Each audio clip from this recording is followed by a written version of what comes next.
जैसे कि आप स्क्रीन पर देख रहे हैं, आज का हमारा टॉपिक होगा बैंक रिकॉन्सिलिएशन स्टेटमेंट चैप्टर 13।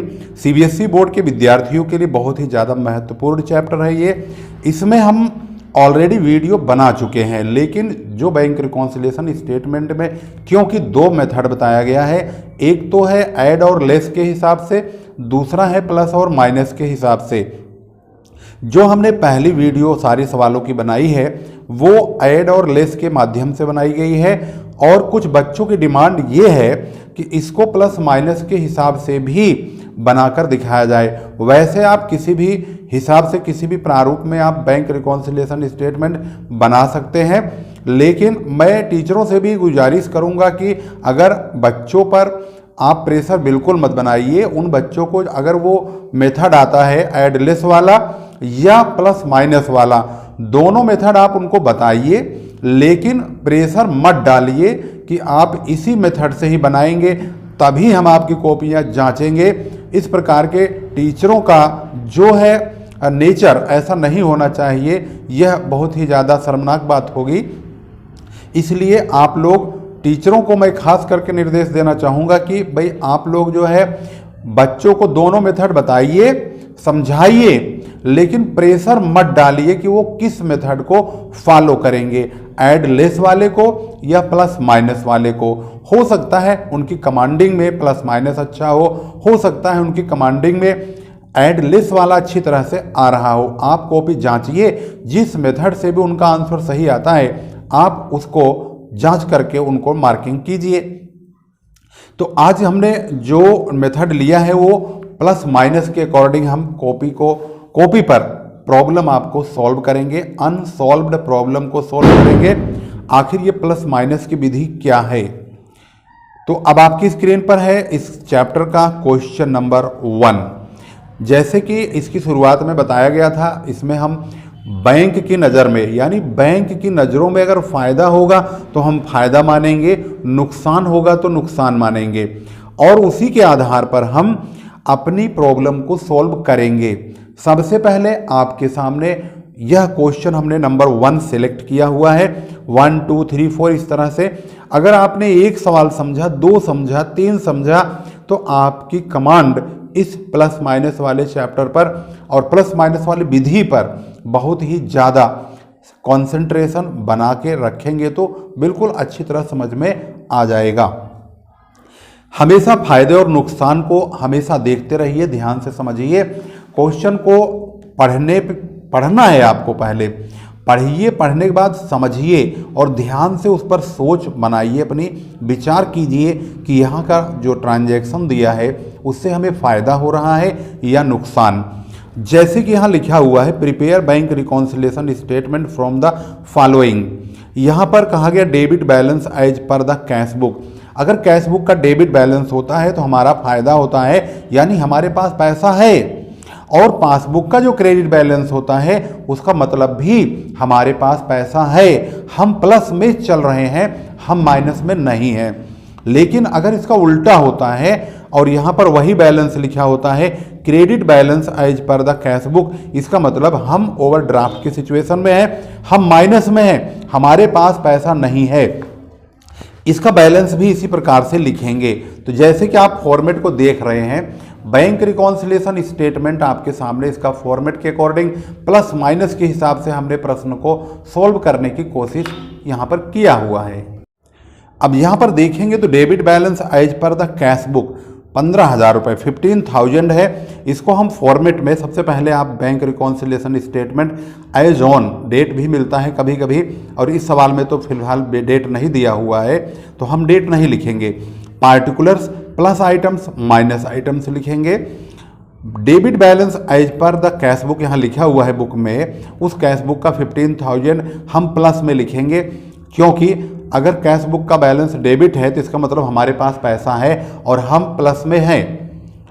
अगर ये क्रेडिट बैलेंस होता तो इसका मतलब हम माइनस में होते, फिर ये बैलेंस हम यहाँ लिखते। अगर प्लस आइटम लिखा है तो इसका मतलब है हमें जितने भी फायदे होंगे, जितना भी प्रॉफिट होगा, उन सभी को हम यहाँ पर इसी प्लस वाले आइटम में लिखते चले जाएंगे, और जहाँ पर कहीं नुकसान होने का हमें इंफॉर्मेशन मिलेगी उसको हम माइनस आइटम में डाल देंगे। तो इसके ट्रांजैक्शन को पढ़ते हैं और एक एक करके हम इसको समझने की कोशिश करेंगे। पहली ट्रांजैक्शन के मुताबिक check deposited but not cleared. इसका साफ मतलब होता है हमने बैंक में चेक जमा किया लेकिन जमा ही नहीं हुआ। अगर जमा नहीं हुआ तो हमारा नुकसान हो गया। नुकसान होगा तो ये माइनस में जाएगा, माइनस आइटम्स की ओर हम इसे लिखेंगे। लैंग्वेज यहाँ लिखेंगे check deposited but not cleared 1000। इसके बाद दूसरा ट्रांजैक्शन है check issued but not presented. इसका मतलब हुआ हमने चेक काट के लोगों को दिया, परंतु जिनको काट के दिया जाओ हमारे अकाउंट से पैसा निकाल लो, लेकिन उन लोगों ने बैंक में प्रेजेंट ही नहीं किया तो निकलेगा कहाँ से। हमारा पैसा बैंक में जितना है उतना ही जमा रह गया, हमारे लिए 1500 रुपये फ़ायदा हो गया।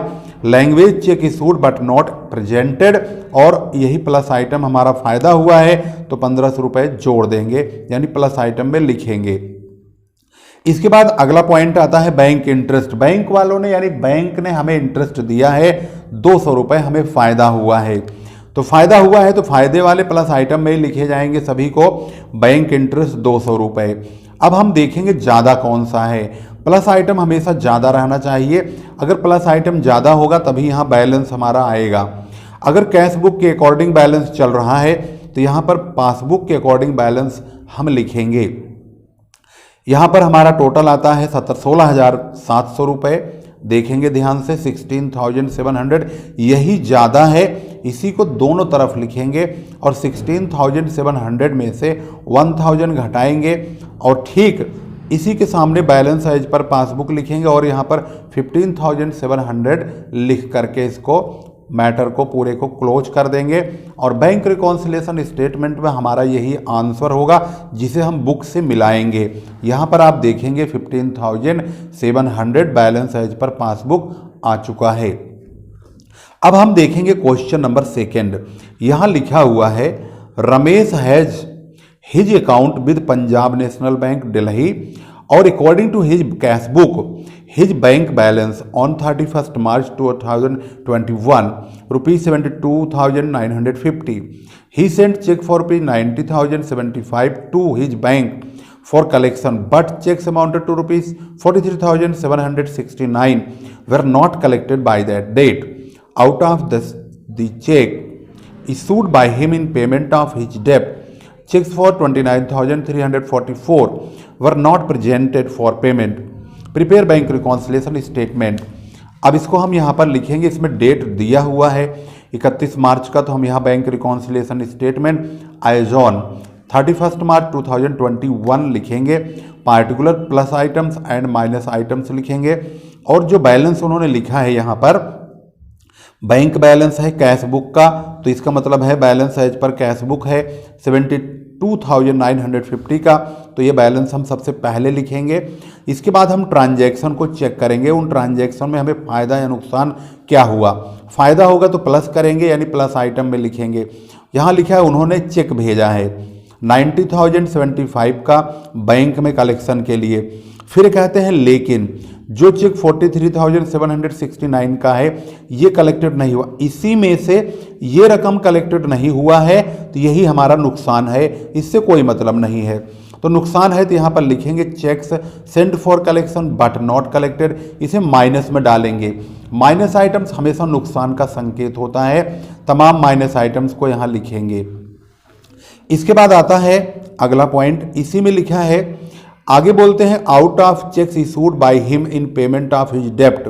उन्होंने अपने कर्ज को चुकाने के लिए मतलब चेक काट करके लोगों को दिया, लेकिन जिसको चेक काट के दिया 29,344 का उन्होंने प्रेजेंट नहीं किया। जब प्रेजेंट नहीं किया तो हमारा अकाउंट में पैसा निकला ही नहीं। तो check issued but not presented, इसका मतलब हमें फ़ायदा हुआ, तो फ़ायदा हुआ तो इसे हम प्लस आइटम में लिखेंगे। अब देखेंगे और कोई ट्रांजैक्शन तो यहाँ है नहीं, दो ही आइटम है, एक तो माइनस हुआ और एक प्लस हुआ, फायदा हुआ। तो इसके बाद हम इन दोनों को जोड़ेंगे, यही हमारा ज़्यादा अमाउंट है, इसी को दोनों तरफ लिख देंगे।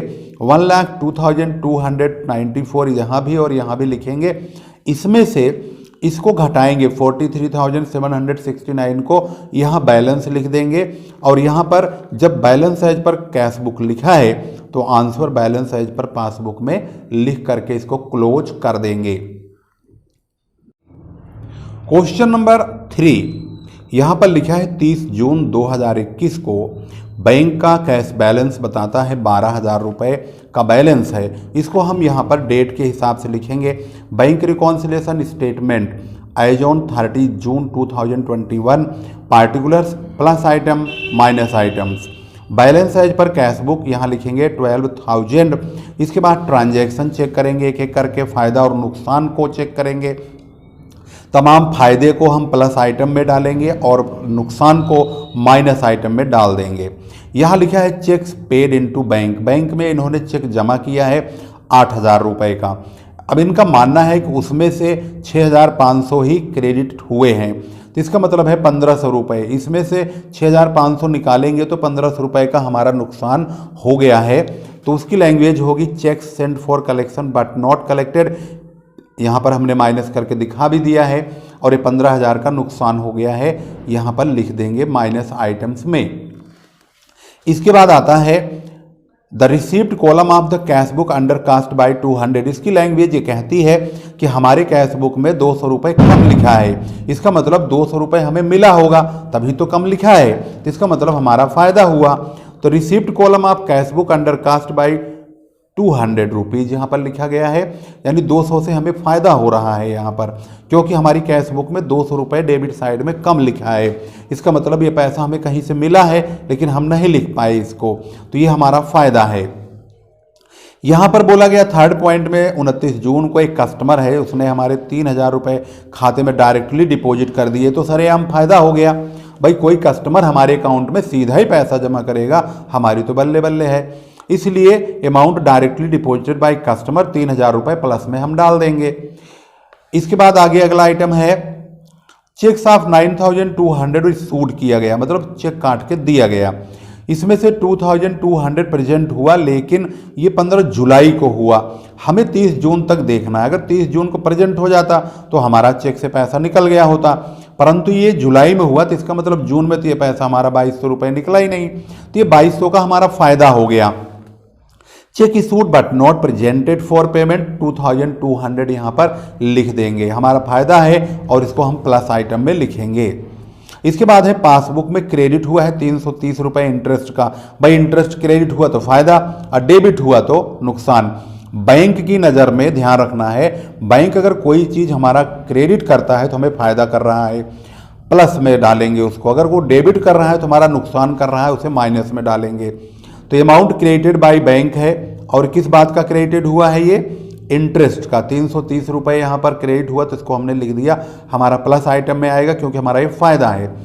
इसके बाद है पासबुक में यहाँ डेबिट भी हुआ है 60 रुपये बैंक चार्ज का, तो बैंक चार्ज हमारा नुकसान है, इसको हम डेबिट करते हुए दिखाएंगे और इसे माइनस में डालेंगे। तो यहाँ पर देखेंगे जब हम इसका टोटल करेंगे 12,200, 3,000, 2,200, 330, इसका जो टोटल है वो 17,730 आया। इसी को ही हम दोनों तरफ लिखेंगे और इसमें से इसको और इसको 1,560 को घटा देंगे, तो ये हमारा 16,170 आएगा और इसको लिखेंगे बैलेंस एज पर पासबुक। इस प्रकार से हमारा आंसर कितना आएगा 16,170, क्योंकि balance as per cash book लिखा है तो इसका answer balance as per passbook में आएगा और इसको यहाँ लिखेंगे।